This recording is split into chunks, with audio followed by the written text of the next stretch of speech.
우리 향림공동체는 세계 성만찬 주일에 함께 모여서 연합 예배를 드립니다. 원래 세계 성만찬 주일은 10월 첫째 주이지만 올해는 추석 명절과 겹쳐서 오늘 예배를 드리게 되었습니다. 세계 성만찬 주일은 1936년 미국 장로교회에서 시작했고 1940년 미국 교회 협의회에서 교회력에 포함한 후에 1982년 남미 페루의 수도 리마에서 열린 세계교회 협의회에서 개신교와 카톨릭을 포함한 전 세계 교회들이 10월 첫째 주일을 성만찬 주일로 지키기로 결정해서 이제 전 세계 교회가 함께 지키는 주일이 되었습니다. 세계 교회가 모두 인정하는 니케아 콘스탄티노플 신경에는 예수 그리스도께서 참 하나님이시자 참 인간이시며 빛 중에 빛이라는 사실을 언급하면서 예수님이 하나님과 동일 본질이라고 그것을 매우 강조하는데, 이 신경에는 또 교회에 대해서도 매우 중요한 네 가지 표지를 말합니다. 사도신경에는 거룩한 공교회라고 해서 교회의 거룩함과 보편성만을 언급하지만, 니케아 콘스탄티노플 신경은 우리는 하나이고 거룩하며 세계적이고 사도적인 교회를 믿습니다라고 고백합니다. 즉 교회는 한 몸이며 예수의 하나님 나라 운동의 목격자들인 사도의 전승을 이어간다는 것입니다. 우리는 세계 성찬 주일에 주님의 몸과 피를 함께 나누면서 주님께서 친히 마련하셨던 그 마지막 밤의 식탁을 떠올리고 예수님의 삶과 가르침, 또 우리를 지극히 사랑하셨기 때문에 감당하셨던 그 고난과 십자가 죽음을 회상합니다. 동시에 죽음을 이기시고 부활하셔서 온 우주의 주인이 되시고 전 세계 그리스도인들을 평등한 식사 자리에 모두 부르신다는 사실을 기억합니다. 다른 언어와 전통, 다른 문화를 지니고 있지만 전 세계 24억의 그리스도인이 함께 한 마음으로 주님께서 베푸신 이 축제 잔치를 거행함으로써 그리스도인 모두가 하나님의 한 백성이며 사도들의 전승을 이어서 거룩한 영의 세계적 공동체 일원임을 되새기는 것입니다. 그러나 오늘날 한국 개신교 다수의 면면을 돌아볼 때 공동의 성찬을 통해 지구적 연대성을 회복하기는커녕 과연 한국 교회가 하나가 될 수 있을지를 되묻지 않을 수 없습니다. 오늘 한국 교회가 과연 갈릴리 예수의 하나님 나라 운동을 이어가고 있다고 말할 수 있을까요?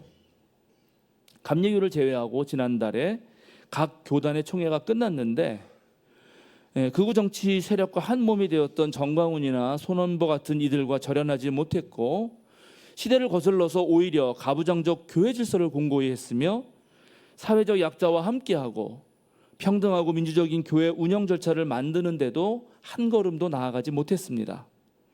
한국 교회에 대한 민주 시민들의 시선은 끝을 모르는 불신으로 가득하고, 그래서 교세는 날로 감소해서 교단마다 그것을 걱정하는데 실제로 변화하는 모습은 전혀 보여주지 못하는 그런 이 개신교회 전체 분위기 속에서 과연 우리 향림 공동체는 무엇을 할 수 있을까요? 지금 우리 사회는 내후 외환으로 살얼음을 걷듯이 매우 아슬아슬한 위기의 순간들을 지나고 있습니다. 밖으로는 전 세계를 상대로 날강도짓을 서슴지 않는 트럼프가 우리를 매우 심하게 압박하고 있고, 옆나라 일본은 극우 성향의 다카이치 시나에가 지금 자민당 총재가 되었죠. 어쩌면 일본으로서는 최초의 여성 총리가 탄생할지 모르지만 우리와의 관계가 그리 좋아질 것 같지 않아 보입니다. 북한은 우리와의 결별을 선언하고 기존의 모든 통일 논의를 뒤집어 엎고 있습니다. 안으로는 우리 민주시민들이 다행히 간신히 계엄 정국은 막아냈지만 기존의 내란 세력을 청산하고 기득권 세력의 부정부패를 처리하는 과정은 여전히 쉬워 보이지가 않습니다.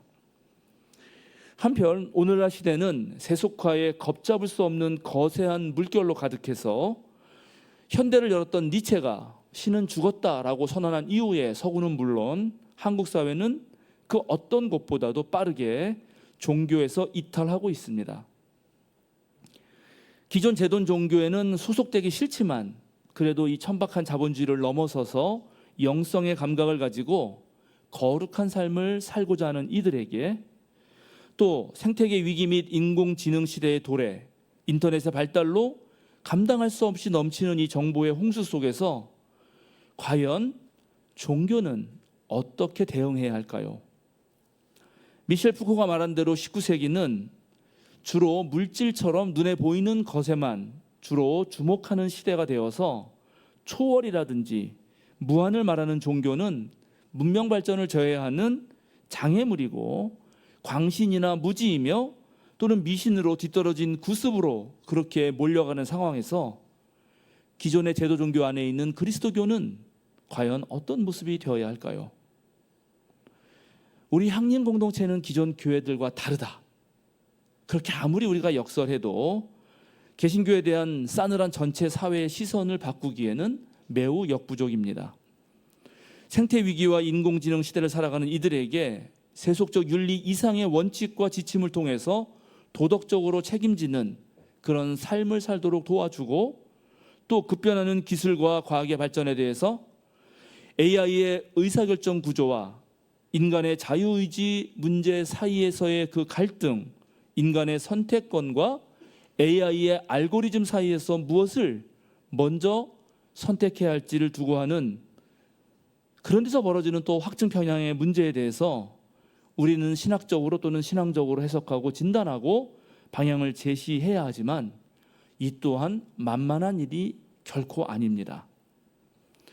한편으로 신을 죽인 세대가 겪고 있는 그 홍역 또한 만만치가 않습니다. 오늘 사회의 단면을 보여주는 이야기 하나를 들려드리려고 합니다. 친구 둘이 정글로 여행을 떠났습니다. 정글 속에서 함께 걸어가다가 사자가 으르렁거리는 소리를 들었습니다. 그러자 A는 둘이 함께 숨을 수 있는 장소를 물색합니다. 어디일까? 어디 숨으면 우리가 사자를 피할 수 있을까? 그런데 B는 샌들을 벗더니 잘 달릴 수 있는 운동화로 갈아 신었습니다. 그러자 그 모습을 본 A가 B에게 물었습니다. 넌 무슨 생각이니? 내가 사자보다 빨리 달릴 수는 없어. 그러자 B가 대답합니다. 나는 사자보다 빨리 달릴 필요는 없어. 단지 너보단 빠르면 돼. 이 이야기는 수학의 천재이자 컴퓨터 과학의 아버지라고 불리는 앨런 튜링의 삶을 다루는 이미테이션 게임이라고 하는 영화에 나오는 짤막한 농담입니다. 다만 그런데 이런 것이 농담이 아니라 어쩌면 우리가 사는 현실의 모습이기도 한 것 같습니다. A는 위기 앞에서 자신과 친구가 모두 살아갈 방도를 찾습니다. 그러나 B는 적자 생존의 방식, 즉 친구를 죽게 함으로써 바로 자기가 빨리 살아갈 수 있는 그 방법을 찾습니다. 안타깝게 오늘날은 사회의 공공선을 생각하며 모두가 함께 살 방도를 찾아가는 그런 사람들보다 오히려 아주 사적인 자기 이익을 기준으로 능력 있고 잘 적응하는 자만 살아남는 그런 사회로 바뀌어가고 있는 듯 보입니다. 우리에게 당면한 과제들을 함께 힘 모아서 풀어가려는 사람들이 적어지고, 모두 다 경쟁의 사다리에서 더 높은 곳으로 올라가려고만 그렇게 발버둥치고 있는 것입니다. 그런데 이런 경쟁의 사슬에 매여 있는 현대인들은 그 경쟁에서 탈락할까 하는 두려움과 불안, 그리고 경쟁에서 밀려났을 때 좌절과 무력감, 그리고 분노의 감정에 너무 자주 휩싸이게 됩니다.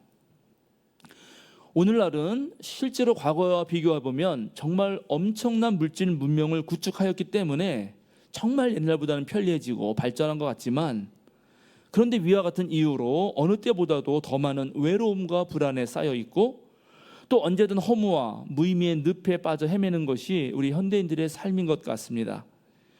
변화가 빠른 현 시대의 인간은 가상세계와 다양한 현실 상황에 주어지는 그런 여러 역할들을 감당하기 위해서 이제 매 순간 다른 사람으로 변신하는 멀티 페르소나, 여러 가면을 지녀야 합니다.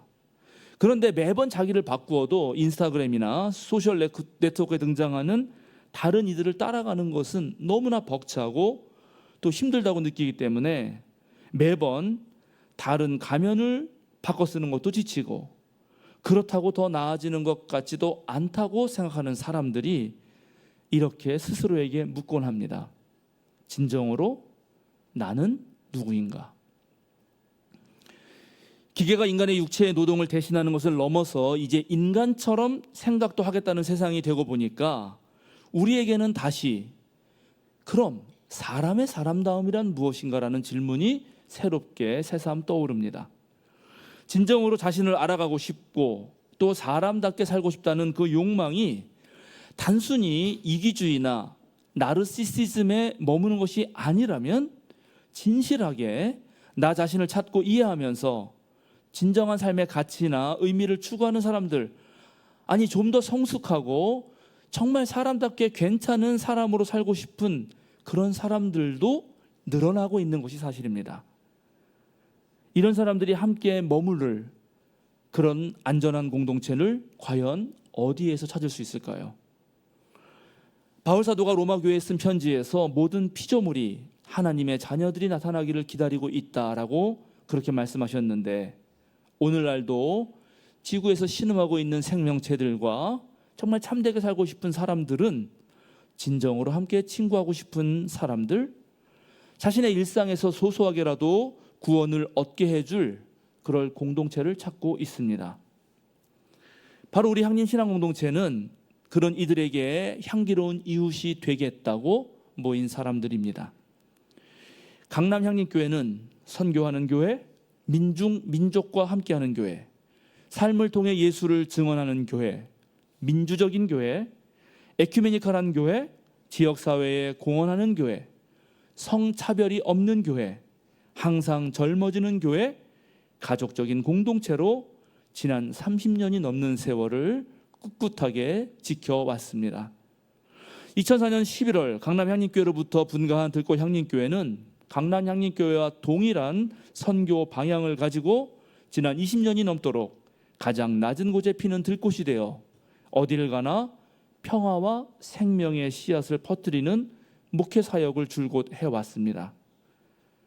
섬돌 향림교회는 별스럽지 않은 평범하고 소박한 돌이지만 초가집 마당과 마루 사이에 놓이면 기묘하게 쓰이는 섬돌처럼 안과 밖의 경계를 넘나들고 땅과 하늘을 이어가며 벽과 담을 허물고 몸과 마음이 어우러지고 남과 북 분단의 상처를 어루만지고 평화를 이루는 목회를 10년 넘게 해오고 있습니다. 섬돌향림교회는 자신을 밟고 딛고 일어설 수 있도록 자기 몸을 내어주며 또 끝없이 이어지는 수많은 발길에 닳고 묻어지면서도 감싸 안는 품을 배우는 공동체입니다. 향림교회는 평신도교회, 생활공동체, 입체적 선교, 독립교회라고 하는 네 가지 창립 정신 위에 교회 예배와 문화의 민족 정서를 도입하고 민주적으로 교회를 운영하며 선교 지향적 공동체로 끊임없이 갱신하고 21세기를 맞아서 특별히 생태적 목회와 선교를 새로운 과제로 삼고 나아가는 그런 교회입니다.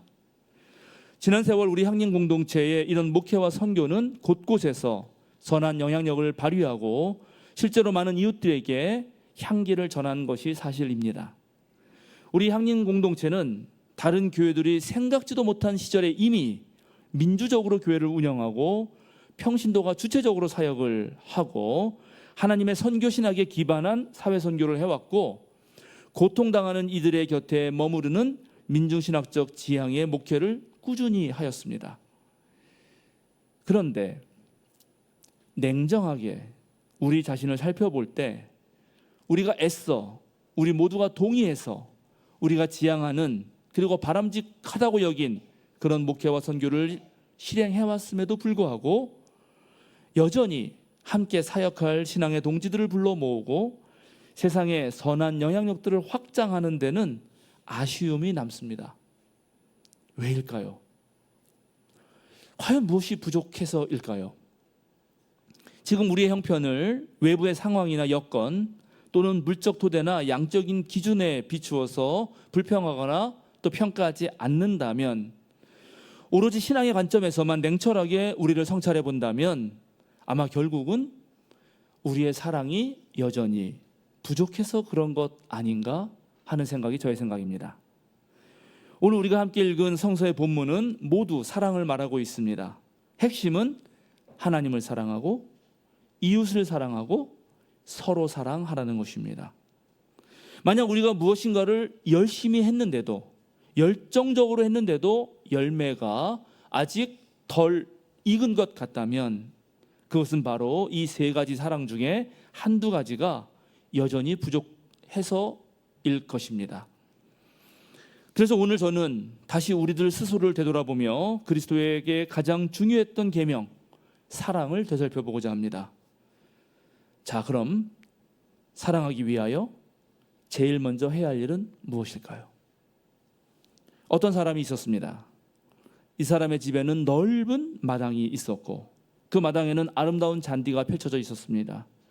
이 사람은 이 잔디밭을 매우 아꼈습니다. 매일 물을 주고 잔디 깎는 기계로 예쁘게 깎아서 아주 말끔하고 깔끔한 잔디밭을 그렇게 갖고 나갔습니다. 그런데 어느 날 잔디밭에 민들레가 수북히 자라났습니다. 그는 잔디를 망치고 있는 이 민들레를 없애려고 온갖 방법을 써보았지만 민들레는 사라지지 않았고 골칫덩이가 되어 갔습니다. 그래서 하다못해 그는 농수산부에다가 문의 편지를 썼습니다. 자신이 시도했던 모든 방법을 열거한 다음에 아래의 질문으로 편지를 맺었습니다. 그러니 어떻게 하면 좋겠습니까? 그랬더니 절차를 밟아서 농수산부로부터 답장이 왔습니다. 민들레를 사랑하시기 바랍니다. 그렇습니다. 사랑하기의 첫 번째 순서는 사랑하리라고 마음먹는 것입니다.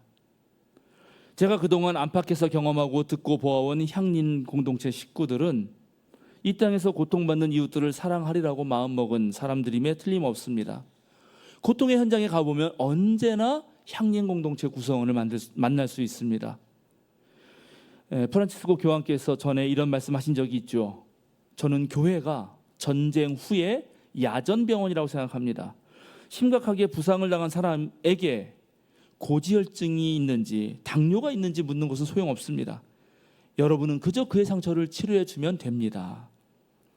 향림 공동체 교회들은 전쟁 후의 야전병원처럼 아프다는 사람들의 상처를 치유하기 위해서 부지런히 나서는 교회입니다. 내 이웃을 내 몸같이 사랑하라 하는 말씀을 정말 악착같이 따르려고 노력하는 교회들이죠. 잘합니다. 그럼 이제 다른 사랑을 점검해 볼까요? 오늘 우리가 함께 읽은 요한 1서의 말씀은 서로 사랑하라 라고 말하고 서로 사랑하는 곳에서만 하나님께서 존재하시고 서로 사랑함으로써 하나님의 사랑을 완성할 수 있다고 말합니다. 여러분 어떻습니까? 여러분은 서로 정말 진심으로 사랑합니까? 말과 혀로만이 아니라 정말 향림공동체의 교우들을 서로 진심으로 사랑하고 있느냐고 묻는 것입니다. 라이너 마리아 릴케의 사랑의 노래라는 시가 있습니다. 바라만 보아도 좋은 사람이 있다는 것은 즐거운 일이다. 느낄 수만 있어도 행복한 이가 있다는 것은 아름다운 일이다. 어떠한 고통이나 절망이 가슴을 어지럽혀도 언제나 따뜻이 불밝혀주는 가슴 속에 사람 하나 간직해둔 그 마음이 있다는 것은 실로 소중하다. 한 번도 드러내지 못한다 해도 사랑은 말하지 않아 더 빛나는 느낌을 바라볼 수 있는 그 사람이 있어 행복하다. 생각하면 언제나 정다운 사람이 있어 행복하다. 여러분 어떻습니까?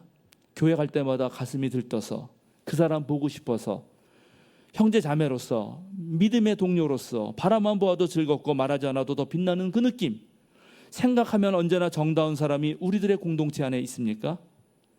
여러분 서로가 서로에게 그런 마음입니까? 어떤 고통이나 절망이 여러분의 가슴을 어지럽혀도 그래도 내 마음 안에 따뜻히 불 밝혀줄 수 있는 가슴 속의 사람이 바로 우리 공동체 구성원인가요? 또 한편의 시를 읽어드리려고 합니다. 박노해 시인의 누군가 죄를 지었을 때입니다. 누군가 죄를 지었을 때. 아프리카의 바벤바인들은 누군가 죄를 지었을 때 곧바로 처벌하거나 추방하지 않는다.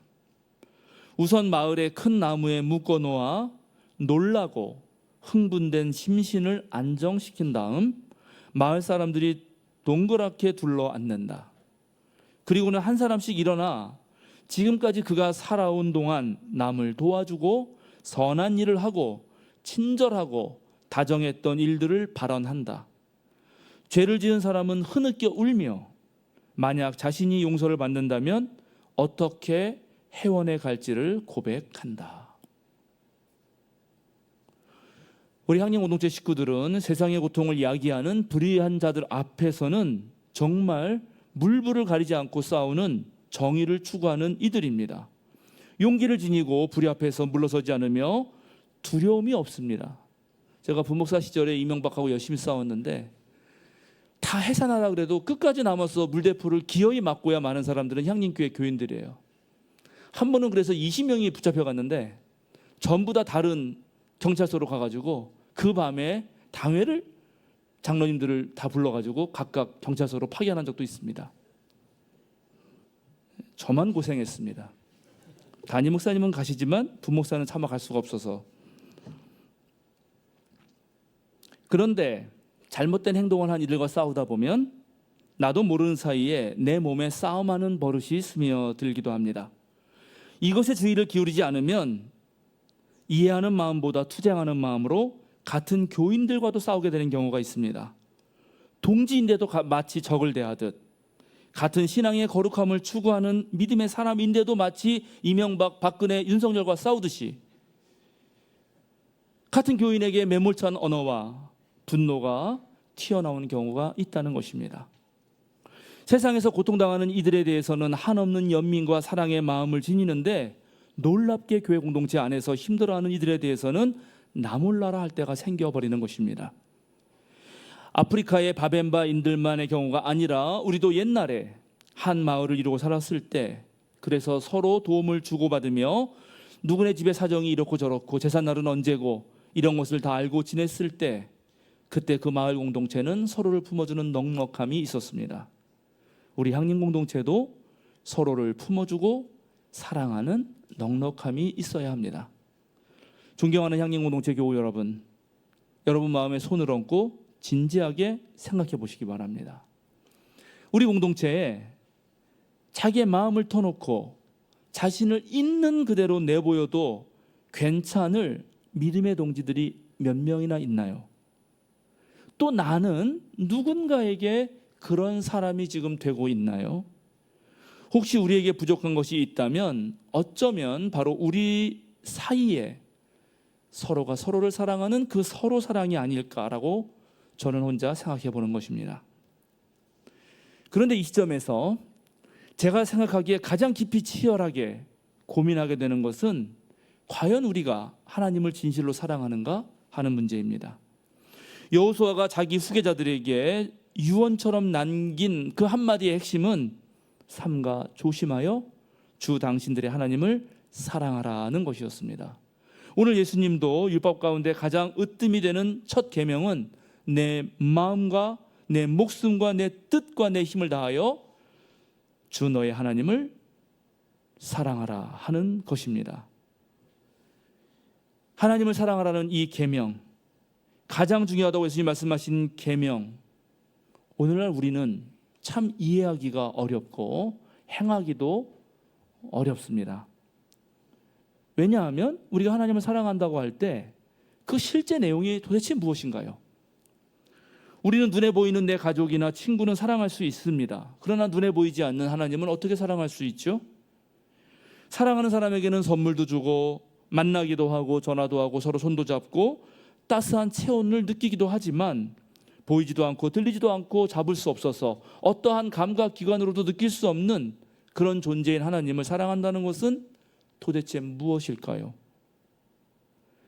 게다가 그동안 우리는 하나님을 사랑하라는 말보다는 하나님이 우리를 사랑하신다, 하나님이 당신을 너무너무 사랑하신다는 말을 너무 많이 들어왔습니다.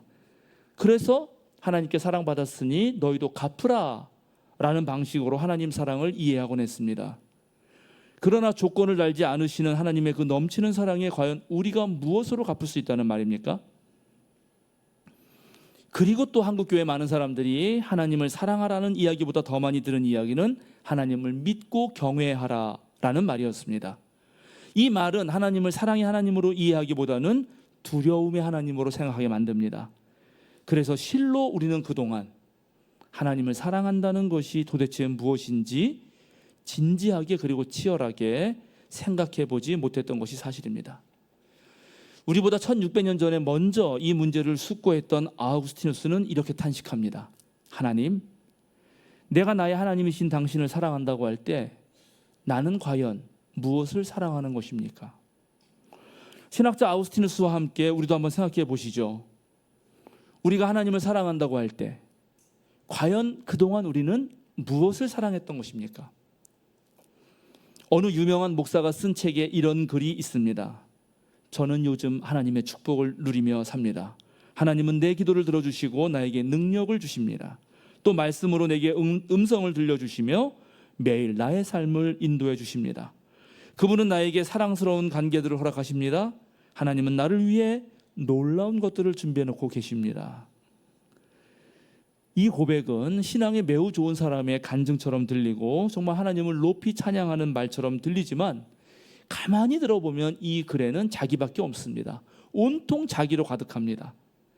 예수 그리스도의 사역 안에서 도래한 하나님의 그 나라가 그저 한 개인의 응석을 받아주시고 원하는 것을 채워주는 것만으로 축소되어 있습니다. 과연 이 사람이 사랑한 것은 하나님이었을까요? 아니면 자기 자신이었을까요? 어쩌면 우리조차도 생명과 정의와 평화의 이름으로 하나님에 대한 사랑을 표현해 왔지만 그 속에는 자신도 모르는 사이에 자신의 이념을, 자신이 추구하는 그 가치를 더 사랑한 것은 아닌가 고민해 보게 되는 것입니다. 그렇다면 과연 하나님을 사랑한다는 것은 무엇일까요? 참 어렵습니다. 제가 첫 번째 제안 드리는 것은 하나님께 주의를 기울여 보자는 것입니다. 내 자신이나 이 세상이 아니라 하나님께 말이죠. 믿음의 선배들이 우리에게 전해준 대로 우리는 성서를 통하여, 기도를 통하여 또는 하나님께 예배하면서 하나님께 주의를 기울여 볼 수 있습니다. 내 욕망과 이기적 마음과 편향된 생각을 잠시 멈추고 그래서 나의 온 전체를 내려놓고 온전히 하나님께만 한번 주의를 기울여 보는 것입니다. 그것으로부터 사랑이 시작되는 것은 아닐까? 우리가 누군가를 사랑했을 때 그때 그에게만 관심이 생기고 온통 내 지향이 그에게만 쏠리는 것을 경험했던 것처럼 말이죠. 둘째, 하나님을 사랑한다는 것은 하나님이 사랑하시는 것을 사랑하는 것이 아닐까 생각해 봅니다. 제가 대학원 시절 들었던 수많은 수업 중에 한 교수님이 그저 지나가시는 말로 한마디 하셨는데 그 한마디가 제 가슴 깊은 곳에 박힌 적이 있습니다. 그것은 바로 당신들이 예수와 친구하고 싶다면, 진정으로 당신이 예수의 친구가 되고 싶다면 예수가 친구했던 사람과 친구가 되라. 마찬가지로 하나님을 사랑하고 싶다면 하나님이 사랑하는 그것을 사랑하시기 바랍니다. 하나님은 무엇을 사랑할까요? 하나님은 자신이 만드신 피조세계 전체를 사랑합니다. 하나님은 만물을 아끼시고 그 만물을 소중히 여기시는 분입니다. 그런 마음과 태도를 가지고 우리가 존재하는 모든 것을 상대할 수 있을 것입니다. 마지막으로 하나님을 사랑한다는 것, 그것은 하나님처럼 사랑하겠다는 것입니다. 하나님은 늘 함께 아파하시며 하나님은 하나님의 자유와 하나님의 용기를 가지고 활동하십니다. 저와 여러분의 사랑이 공감과 자유와 용기 속에서 펼쳐지기를 기원합니다. 하나님의 사랑처럼 우리의 사랑이 보상 없는, 조건 없는, 사랑하기 때문에, 사랑하려고 했기 때문에 사랑스러워지는 그 사랑이 되면 좋겠습니다.